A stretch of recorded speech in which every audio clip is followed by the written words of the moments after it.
পরিবার পরিজন নিয়ে সংসার চালাবার জন্য আপনারা যেই বেতন পান তা দিয়ে আদৌ পরিবার চালানো সম্ভব না। এটা অমানবিক, অযৌক্তিক।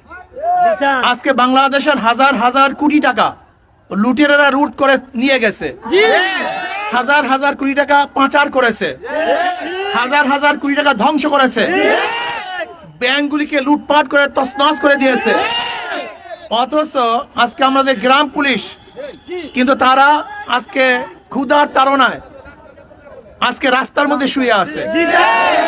তাদের অধিকারের জন্য তারা আজকে রাস্তার মধ্যে আছে, এই গরমের মধ্যে, রৌদ্রের মধ্যে। আমি সরকারকে বলবো, অন্তর্বর্তীকালীন সরকারকে বলবো, অচিরেই আপনি আমাদের গ্রাম পুলিশের ন্যায্য যে দাবি আছে সেই দাবিগুলো মেনে নেন এবং আমাদের গ্রাম পুলিশকে জাতীয়করণের ব্যবস্থা করুন।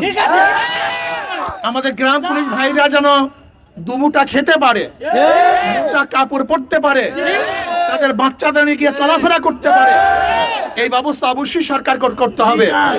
এর জন্য ইনশাআল্লাহ আমি এখানেই নয়, আমি আপনাদের পক্ষে সব জায়গায় আওয়াজ তুলবো, আপনাদের পক্ষে থাকবে ইনশাআল্লাহ। এবং ইনশাআল্লাহ আপনাদের দাবির সাথে আমি একত্রতা ঘোষণা করলাম। ইনশাআল্লাহ আপনার দাবি কাজী ইনশাআল্লাহ দোয়া করেন।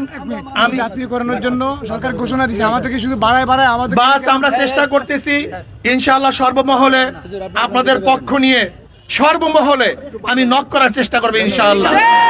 আপনারা সুস্থ থাকুন, সুন্দর থাকুন, আপনাদের জীবন উজ্জ্বল হোক।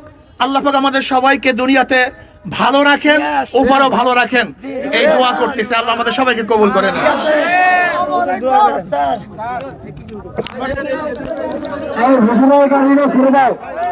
তোমরা আগের মতো রাস্তা প্রয়োগ করো, শুধু হুজুরের গাড়ি না, হুজুরের গাড়িটা ছেড়ে দিচ্ছি আমার সকলে রাস্তা প্রয়োগ করো, সকলে রাস্তা প্রয়োগ করো, শুধু